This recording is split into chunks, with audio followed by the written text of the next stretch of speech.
Okay, well, good morning. It is me, Kenny Polcari, your host of the party, and today is Thursday, March 27th, 2025, and here are the things you need to know to get your day started. Well, yesterday it was rumors of more tariffs that sent stocks reeling during the day. The VIX was up, bonds were down, oil is up, gold is up, and it's kissing another new century. At 5 p.m., Trump announced 25% tariffs on autos. That wasn't really unexpected. Global markets under pressure. U.S. futures, though, this morning are higher. And what do we have at dinner tonight? We're going to have the fritalona, but we'll get to that in a moment. So look, I know markets are anxious. I know people can be anxious. If it makes you uncomfortable, you can contact me. Go to the slatestone.com website, click on the Contact Us page, put KP in the message box. I will be happy to give you a call, or feel free to call me. 561-244-2504. Okay, sports fans, ready? Strap in, because the games have begun. Trump announces 25% tariffs on any automobile not manufactured in the U.S., which was expected, right? Effective April 3rd, targeting only fully assembled vehicles. Now, do I need to tell you that auto stocks are down this morning? On the other hand, companies that do not want to pay tariffs are pouring into our country, setting up manufacturing facilities to produce in America. So let's consider those headlines. Apple committed $500 billion, promising 20,000 new jobs. TSMC, $100 billion. Stellantis, $5 billion to upgrade facilities, creating 1,500 new jobs. NVIDIA's promised hundreds of billions. Lilly, $27 billion. Honda, GE Aerospace, $1 billion. Merck, $8 billion. GE Vernova, $600 million. Diageo, $400 million. And the list goes on. Now, reciprocal tariffs are still scheduled to hit on April 2nd. He also threatened more tariffs if Canada and the EU try to cooperate and bring economic harm to the United States, warning that the tariffs would be permanent with no exceptions. Key trading partners from the EU, Canada, South Korea, and Japan are all considering their response. But let's be clear, this is a long game. Expect immediate reactions to be visceral, but I, like many, expect responses to adjust and then markets to adjust as well. Remember, chaos creates opportunity for the long-term investor. Now, markets around the world this morning are mixed. In Asia, Japan lost 0.6. Hong Kong was up 0.4. China was up 0.3. Australia down 0.4. Taiwan down 1.5%. South Korea down 1.5%. In Europe, Germany's down 0.9. UK's down 0.7. France and Eurostock down 0.6. Spain and Italy both down 0.4. And U.S. futures are mostly higher after yesterday's drubbing. Dow futures up 80, SP's up 3, Nasdaq up 6, while the Russell's up 5. Okay. So what happened yesterday? Well, parts of the market suffered a backhander, which is important. That is parts of the market. As investors, traders, and algos remain a bit anxious. The Dow lost 133 points or 0.3. The S&P down 65 points or 1.1%. The Nasdaq gave back 375 points or 2%. The Russell lost 21 points or 1%. The Trends bucked the trend, rising 85 points. But they got whacked on Tuesday. The equal-weighted SP gave back 14 points or 2%, 0.2%, while the Mag 7 gave back 738 points or 3%. The VIX rose by 7%. The VIXI rose by 3%. The contra trades were mixed. The dog fell by 0.3. The PSQ was up 0.9. The SH was up 0.5%. The SPSX was up 3.5%, while SARK, the short disruptive tech, was up 9.5%. Utilities gained 0.7. Energy was up 0.6. Consumer staples up 1.5. Basic materials up 0.2, and real estate was up 0.5%. Oil exploration and production up 0.5%, etc., etc. Now let's be honest. There were losers, but not a lot of damage across the whole market. Tech in the lead, down 2.2%, okay. Consumer discretionary down 1.3%. Communications down 0.9. The rest of the S&P major sectors came in like this. Industrials down 0.7, financials down 0.3, healthcare down 0.4%. Gold is up $40 at $3,091, kissing another new century market, 3,100. And this goes right to the safety trade, period, the end. When anxiety builds, investors run for safety. We've been discussing this. In fact, yesterday I told you that the next move would be driven by what happens with the VIX. If fear rises, then expect stocks to decline and gold to rise. And bingo, oil moved up and through one trend line resistance at 69.70, only to kiss the second trend line resistance at 70.10 before stalling. This morning, oil is trading at 69.60, leaving us in between those two trend lines. And my sense is that they want to take it higher, but the trend lines will prove to be difficult to pierce, at least on the first attempt. Even bonds sold off. The TLT and TLH were down 0.7% respectively. And I'm guessing that's because some investors are just moving to cash, straight cash, period, the end. The 2-year is now yielding 4.03%. The 10-year yield is yielding 4.38%. Now, recall what happened in the UK yesterday. They announced major budget cuts because of rising borrowing costs, with UK gilts now yielding 4.75%. Recall that many expect U.S. Treasuries to yield between 4.5% and 5% in the near future, so that's causing some concern there. On the economic front, durable goods orders were stronger than expected, and that runs counter to what the consumer confidence numbers told us on Tuesday. Yesterday's durable goods orders came in stronger than expected, with new orders for manufactured durable goods rising 0.9 month over month in February. The expectation was for a 1% decline. Core durable goods, excluding transportation, also beat the forecast, up 0.7 against the expected plus 0.2.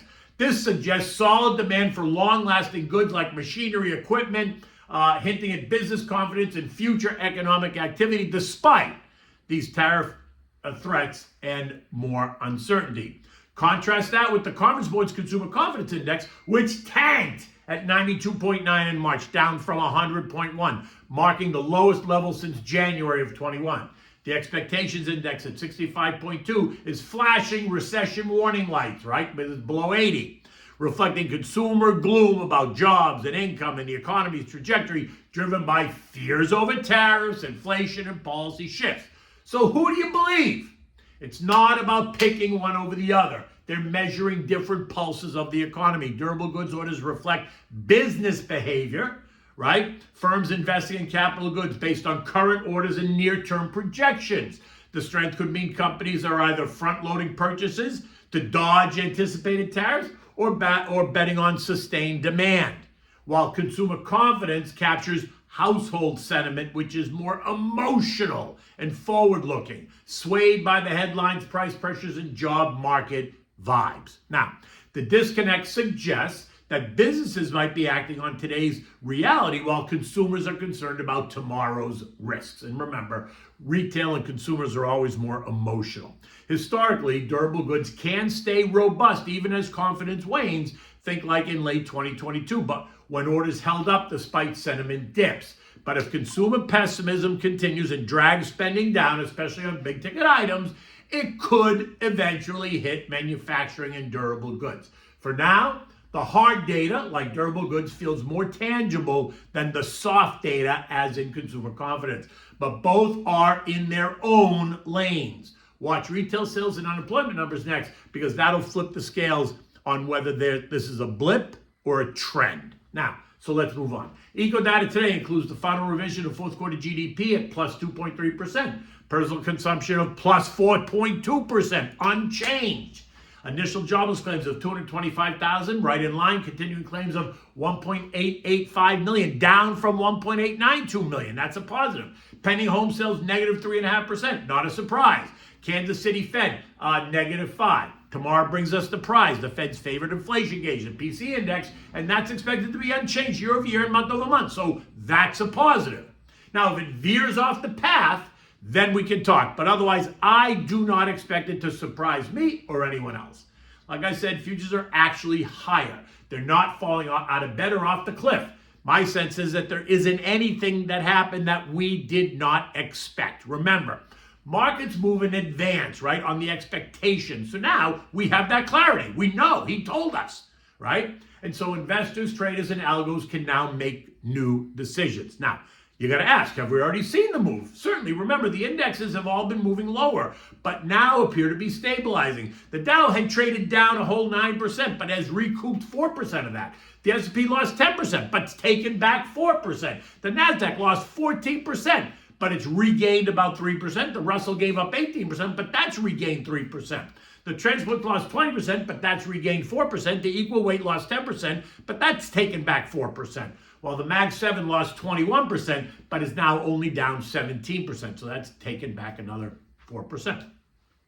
There are only 3 more trading days in the quarter. Anything could still happen. My guess is that we're still going to churn a little bit lower, since the data is suggesting just some caution. There's no reason to rush out now and be an aggressive buyer. Patience is a virtue. Tariff Reciprocal Day, otherwise known as Liberation Day, is on April 2nd, 1 week away. The auto tariffs are on April 3rd. Earnings season is April 11th. And tax day is April 15th. April tends to be weaker in the first half of the month. And I don't think this trend is going to change this year at all. The SP closed at 57.12, down 65 points. 57.43 did not provide any support. Recall, I said it was weak at best.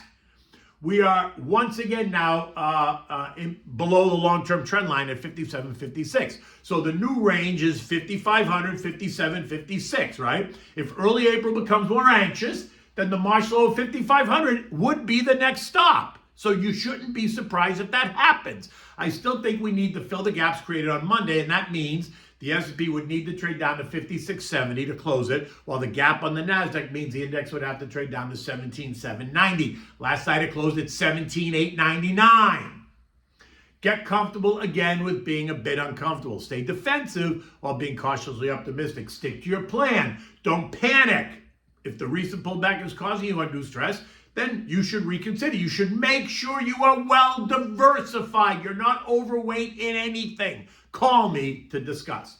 Okay, what do we have in dinner tonight? The frittolone di patate filante. Essentially, it's just a cheesy potato pancake. It is delicious and so good. All right, so for this, you need peeled yellow potatoes, raw. You need fresh grated Parmigiano cheese, breadcrumbs, cornstarch, scamozza, which is a semi-soft Italian cheese, kind of like a mozzarella. You need butter, olive oil, salt, and pepper, and any other spices that you may like. Now, begin by grating the raw potatoes on the grater, the side with the big holes, right? And put it in a large mixing bowl. Add in put the potatoes in there. Season it with salt and pepper. Add in 3 tablespoons or so of cornstarch, a cup of fresh grated Parmigiano cheese, and if you want any other spices at this point, you'd add them. I like it simple, so I just use salt and pepper, but you do you. Now, mix that all up really well. In a large saute pan, melt a 1/4 stick of butter and a splash of olive oil on the bottom. Let it heat up. Place a layer of the potato mixture in the pan and spread it out to cover the bottom of the pan. Now add the sliced scamozza and then cover it with the rest of the potato mix. Sprinkle with breadcrumbs on the top and a splash of olive oil all over it. Cook it for 10 minutes on medium or until the bottom is a nice golden brown, right? You want the whole thing to be nice and golden. Now, flip the pancake using a large plate. Put a plate on top of the frying pan, flip it over, then slide it back into the frying pan. And then cook the other side for another 10 minutes or again until it's golden brown and gets nice and crusty. Remove it. Let it cool for a minute and then cut it into like pizza slices. It's good anytime. You can eat it for breakfast with eggs. You can have it for lunch as it is. You can use it as a side dish at dinner. And guess what? It's not going to break the bank. $20 max. And you feed 4 people. It is what it is. Okay, look. It's Thursday. The weather is absolutely stunning outside. The sky is blue. It'll be a beautiful, balmy 75 degrees today and absolutely gorgeous. Until tomorrow, take good care.